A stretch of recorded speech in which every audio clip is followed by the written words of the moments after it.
E para analisar esta crise internacional e norte-americana está connosco o editor de Economia da SIC, Luís Ferreira Lopes. Bom dia, Luís.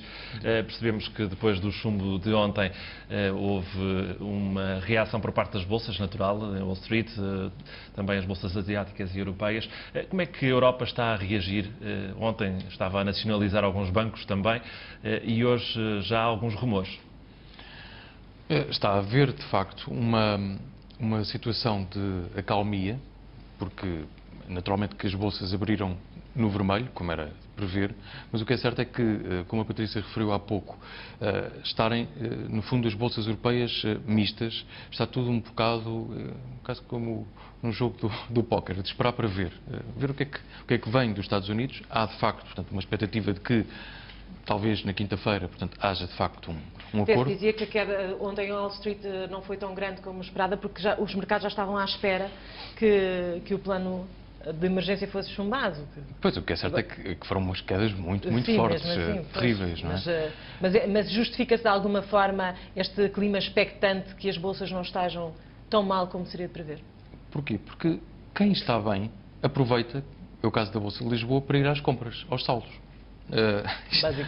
Basicamente isto é quase como o vestuário e calçado nos saldos. Estou a exagerar naturalmente, mas o que é certo é que, por exemplo, quando neste momento os futuros do Nasdaq, a Bolsa de Nova Iorque, portanto, abre daqui a bocado, por volta da hora do almoço, portanto, a seguir a hora do almoço, em Lisboa.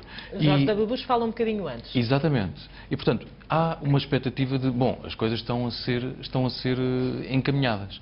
Porque o problema ontem é que nem republicanos, nem democratas, mas sobretudo republicanos, conseguiram ter mão, de facto, nos congressistas. Porque os congressistas, como são eleitos pelas bases e pelos vários Estados, quer dizer, nós não podemos estar à espera, conhecendo a força que os vários Estados têm nos Estados Unidos. E às vezes que votem em bloco. Exatamente. E um certo ódiozinho relativamente a Washington e, portanto, à administração federal, que, quer dizer, o congressista republicano, sei lá, do South Dakota ou do Wisconsin, de repente tem um telefonema e diz: queres continuar à mesma aí em Washington, na Câmara dos Representantes, no bem bom, mas vais votar uma coisa que vai sair do orçamento dos contribuintes. Mas nós, republicanos, como é que vamos explicar isso às pessoas? Tu vais perder o teu lugar. Bom, e ele não vota. E, portanto, estamos a falar às vezes, se calhar, de meia dúzia de votos, ou 20 votos, que seriam necessários para viabilizar este plano, mas isto não é propriamente o regime de partidocracia, no sentido em que chega ali o líder do partido e impõe a disciplina de voto à lei da chibatinha. Quer dizer, não é assim. E, portanto, de uma forma muito simples ou simplista, como estávamos aqui a descodificar, eu acho que isto explica muito a tendência. Por exemplo, ontem, como disseste, ontem houve, de facto, nacionalizações, portanto, aconteceu, nomeadamente ali no Benelux, portanto, houve uma intervenção dos governos, portanto, e dos Estados. Hoje há mais um ou outro caso, mas o que é certo é que não parece haver, provavelmente, uma sangria desatada, a não ser que surjam daqui a mais uns dias, umas semanas, casos de mais alguns bancos que estejam muito contagiados com o que se passa nos Estados Unidos. Mas isso são coisas... Isto vai demorar até saber-se.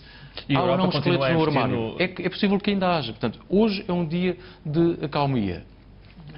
Mas ninguém sabe o que é que vai ser amanhã e o que é que vai ser a próxima semana. A Europa continua a insistir em analisar caso a caso e recusa fazer um plano semelhante a este que está a ser planeado nos Estados Unidos. Aliás, a Comissão Europeia acabou de dizer, bom, resolvam lá o problema rapidamente, porque nós estamos aqui um bocadinho aflitos. Até porque provavelmente a crise não está a ter os reflexos que se esperava na Europa.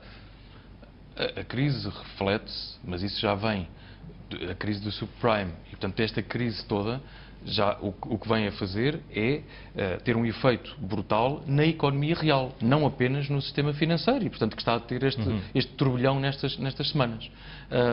Mas, ao nível da economia real, isso sim é que preocupa, de facto, neste momento, a Comissão Europeia. Porque temos países como a Irlanda, que era o grande modelo neoliberal e, portanto, que dependia até largamente do investimento tecnológico e norte-americano, em recessão técnica, com 2 trimestres seguidos negativos. A Alemanha em recessão técnica. A França à beira da recessão técnica. Espanha, que é bastante importante para nós, tal como França e Alemanha, também à beira da recessão técnica. E, portanto, perante isto, a Comissão Europeia está preocupada E agora as atenções voltam-se naturalmente para o Banco Central Europeu. Luís, e perante isto, o Ministro da Economia diz que acabou o tempo das vacas gordas. Basicamente. Isso já nós todos tínhamos percebido, não é? Mas não será muito dura esta declaração? Eu acho que Que tipo de efeito económico é que isso tem?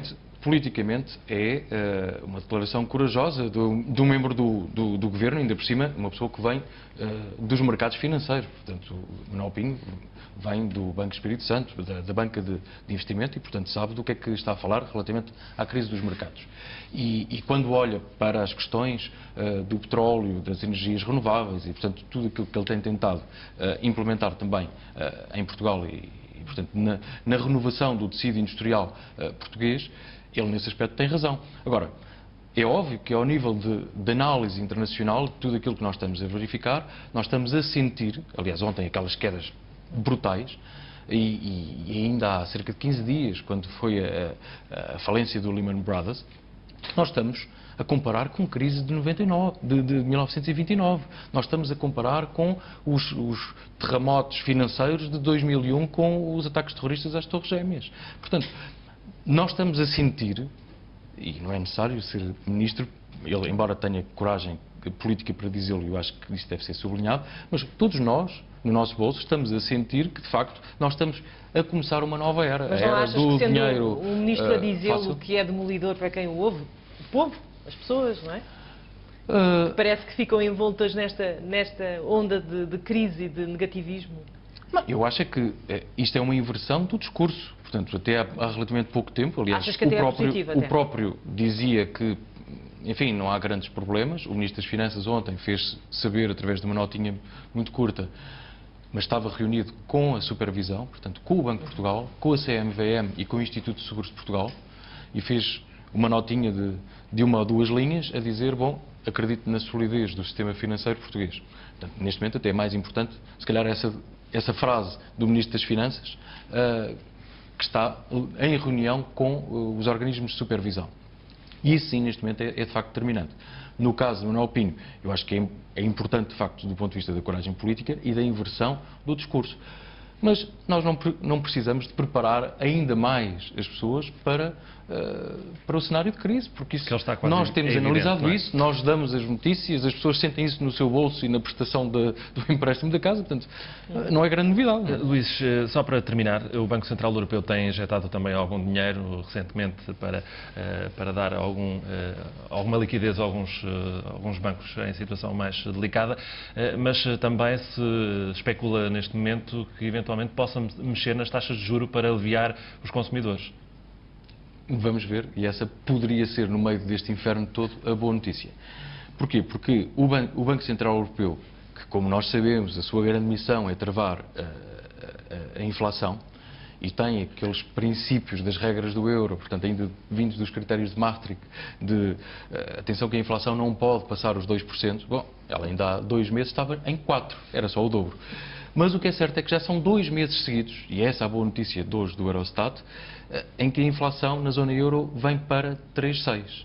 Ainda está de facto muito alta. Mas vem porquê? Porque o preço do petróleo tem estado a baixar, ou estava a subir ligeiramente, porque há algum refúgio dos investidores no petróleo, tal como no ouro, mas o que é certo é que tem havido uma tendência para o petróleo estar, neste momento em Nova Iorque, a $98, portanto já não estamos a falar de 140, como esteve em julho, 98 e 95 em Londres.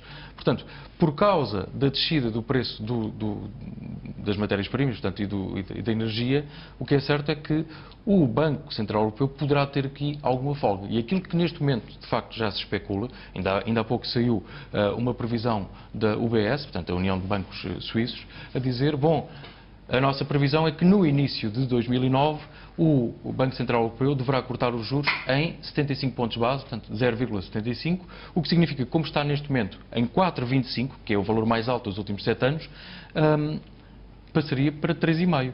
Não acredito que o faça de uma vez, se o fizesse seria fantástico, e isso supostamente iria refletir-se na prestação bancária, portanto, das pessoas. O que é certo é que, apesar destes rumores e da expectativa dos mercados, o preço do dinheiro trocado entre os bancos continua a subir. E ainda hoje, contraditoriamente com isto, a Euribor bateu novo recorde e, portanto, está neste momento a 6 meses, que é a mais usada, está em 5,377.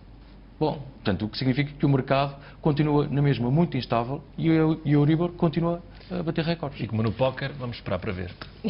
Exatamente. Luís, obrigada pelos teus esclarecimentos Obrigado. aqui sobre a crise financeira. Uma explosão